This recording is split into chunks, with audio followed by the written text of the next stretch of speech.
for me. And we had one fitting at the office. And I said, now, Sandy, you are going to fill this in here, aren't you? She said, oh, yeah. We'll fill in rhinestone. It'll be real sparkly. I said, great. Everyone who knows country music remembers that dress. It was a daring red gown that sparked a flurry of headlines. 37 newspapers ran stories on it the very next morning. Reba McIntyre strutted on stage at the CMA Awards in 1993, wearing something so scandalous, so unexpected, that even her own mother was horrified. But that's just the surface of what happened that night. What no one realized was how that single choice would become a symbol for everything Reba stood for. Her willingness to take risks, defy expectations, and shake up a music industry that wanted her to stay the sweet, good girl from Oklahoma. Reba McIntyre, and coming up on TNN Country News, we're going to be celebrating with the #1 single, The Heart is a Lonely Hunter.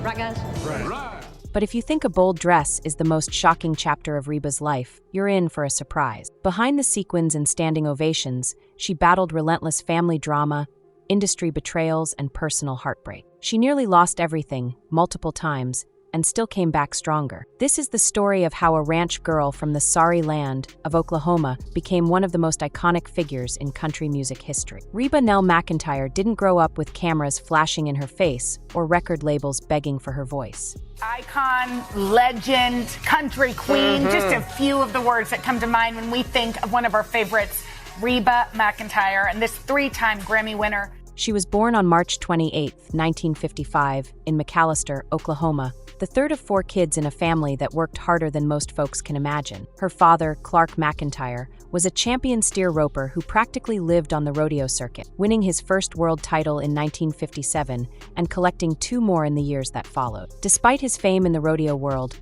money wasn't exactly pouring in. The family's tiny 3-room house didn't have indoor plumbing, and Reba once joked they finally installed a telephone only when she hit 5th grade. If there was one constant in the McIntyre household besides ranch work, it was music. Reba's mother, Jacqueline, had once dreamed of becoming a famous country singer. McIntyre's career is going full steam ahead. She just hit the bullseye again with her latest smash, The Heart is a Lonely Hunter. But she put aside her ambitions to raise her kids. She still found ways to pass her musical passion along. During those long drives to rodeo events, she taught her children how to harmonize. Reba, her older brother Paik, and younger sister Susie formed a singing trio, performing everywhere they could, from talent shows to local events. By age 6, Reba was already rounding up cattle at dawn, and by 7th grade, she was out on the ranch before school started. But she discovered that her real stage wasn't the back of a horse, it was behind a microphone. In 1974, a chance encounter changed her life. At the National Finals Rodeo,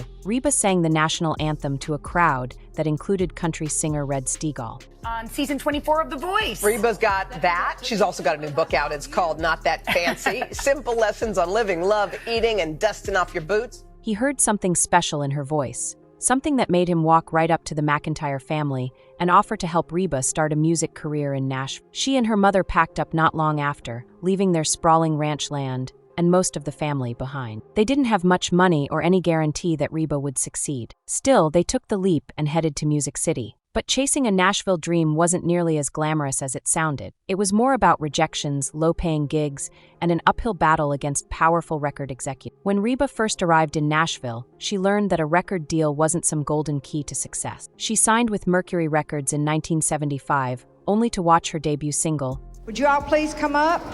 Music industry executives gathered at ASCAP to celebrate Reba's latest chart topper.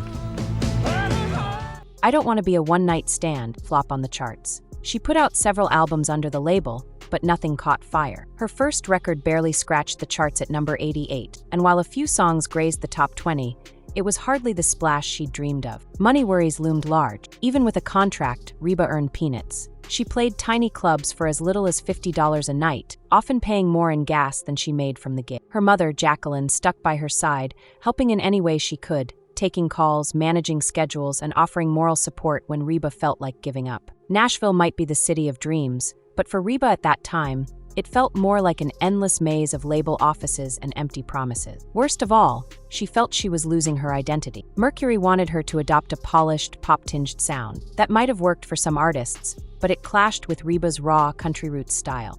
Reba McIntyre is giving a rare glimpse inside her love life.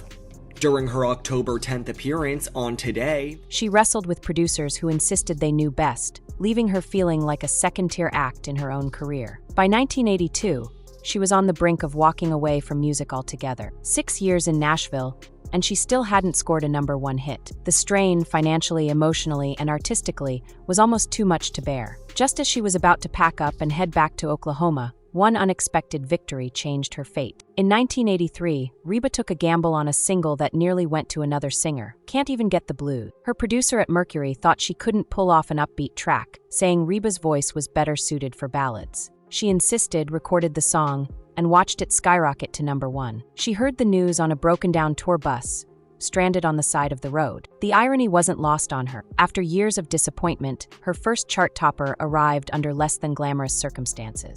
You went through this awful experience when most of your band were killed in this plane crash.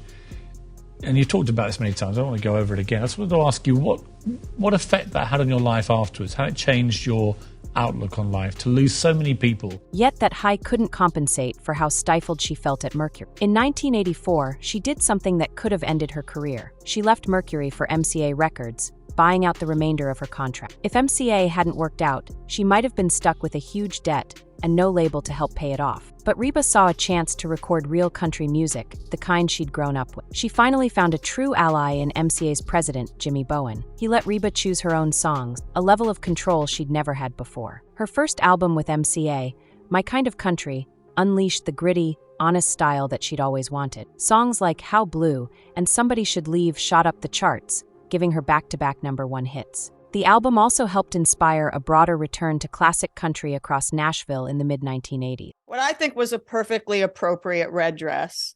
Like, it was a scandal in Nashville that you were wearing like I guess what they consider to be a sexy dress. Suddenly, Reba was racking up awards left and right. From 1984 to 1987, she claimed the CMA Female Vocalist of the Year 4 times in a row. She wasn't just singing, she was defining the decade's country sound. But even at the peak of her new success, fate had an unimaginable tragedy in store, one that would test her spirit and her career. On March 16, 1991, Reba's world turned upside down. After playing a private show in San Diego, 2 planes were set to transport her entire band and crew to their next destination. Reba stayed behind in a hotel, suffering from bronchitis. Early that morning, one of the planes crashed into Otay Mountain, just 10 miles from the runway. 7 of her band members and her tour manager were killed on impact. The pilots also lost their lives. The questions only made the heartbreak worse. Why did the pilots fail to clear the mountain? Why weren't they properly warned about the terrain? Reba spiraled through grief, guilt, and shock. If she hadn't been sick,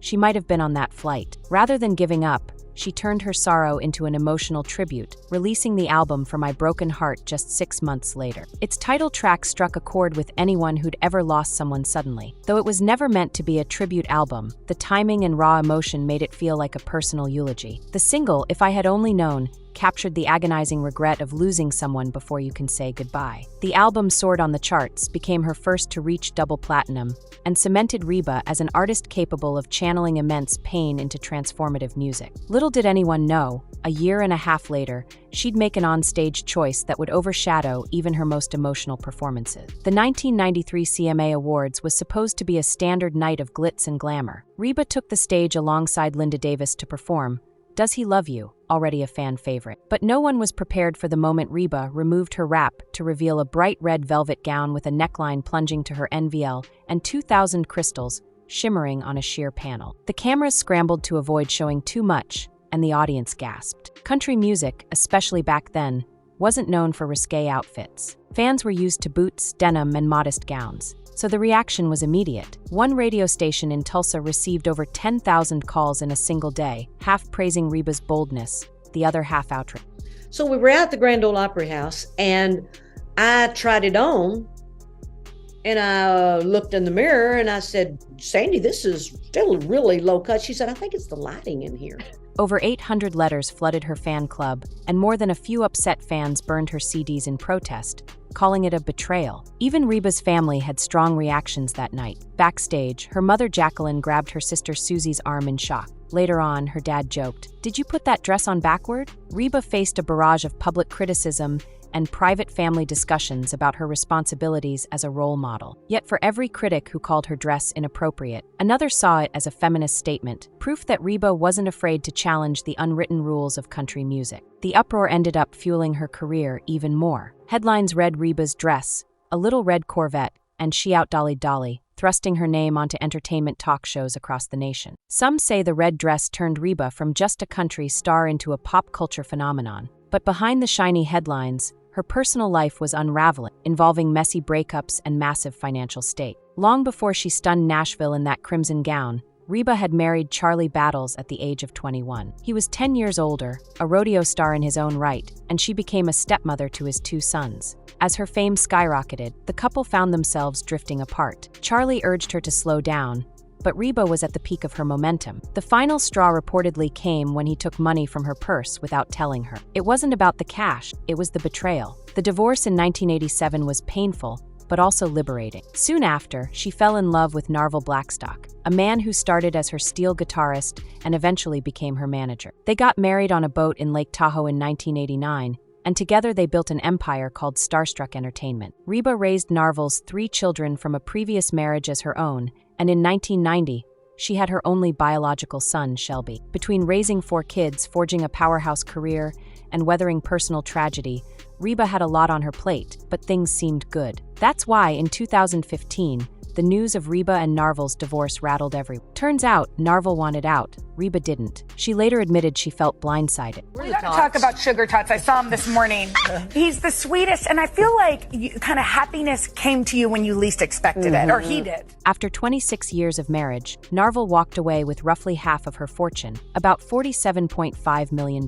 Rumors swirled that he quickly moved on with a friend of the family, leaving Reba to pick up the pieces. Financially, she was stable, but emotionally, the hit was devastating. For the first time in her life, she had to manage her business affairs without the partner who'd guided her career for decades. But heartbreak and money troubles weren't the only waves Reba was making. She sparked even bigger controversy when she spoke out on social issues that most country stars sidestep. Country music has a reputation for sticking to certain conservative lines. Many artists avoid hot-button topics like same-sex marriage or politics to keep fans happy. Reba took a different road, and she paid for it. In 2015, she publicly supported same-sex marriage, saying she couldn't understand why people were so opposed. Within days, a Boycott Reba McIntyre page popped up on Facebook and amassed tens of thousands of followers. She lost about 12% of her social media following in a matter of weeks. That wasn't all. In 2003, she criticized President Bush's decision to invade Iraq, which angered many patriotic country fans. A few radio stations dropped her songs, and her album sales plunged by nearly 20%. Then, in 2017, she refused an invitation to perform at President Trump's inauguration, turning down a hefty $2 million payday. Some fans accused her of not supporting the office of the president, while others applauded her for staying true to her own beliefs. In 2020, she publicly supported the Black Lives Matter movement, posting on Instagram that she stood with her Black brothers and sister. Over 500,000 people unfollowed her, but the fans who remained were fiercely loyal. Her stance on LGBTQ+ rights, sexism in the music industry, and racial justice showed she wasn't just a showy performer. She was willing to alienate parts of her audience if it meant standing by her conviction. Yet despite the controversies and fan departures, Reba's legacy only grew, branching far beyond chart-topping hits. For someone who nearly walked away from Nashville in her early 20s, how did it affect me?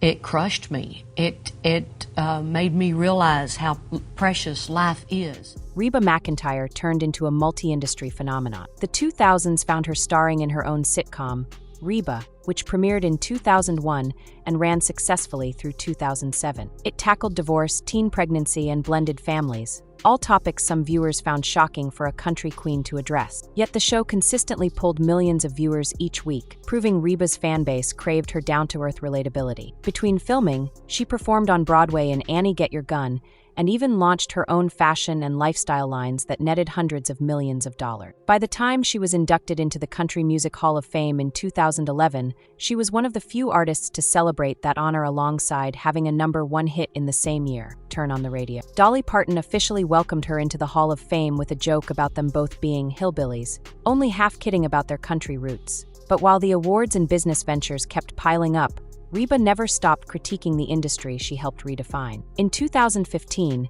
when a radio consultant referred to women in country music as the tomatoes in the salad, Reba blasted him publicly, demanding radio stations play more female artists. She also protested male-dominated award show lineups and called for older female country icons to get the radio rotation they deserve. Her outspoken nature ruffled feathers, but also ignited change. Some stations began reevaluating their playlists, and the Country Music Association set up initiatives to support women. For all the controversy and heartbreak, Reba McIntyre remains unshaken. She pushed boundaries in fashion, risked her career to stand up for marginalized communities, survived gut-wrenching personal losses, and redefined what a female country singer could be. She once said she doesn't regret a single choice, whether it's leaving a record label or wearing a dress that nearly broke the internet. Because for Reba, every step forward, every bold moment, has been part of the same unstoppable journey. From the Oklahoma plains to the bright lights of Nashville, from heartbreak to standing on stage in a blazing red dress,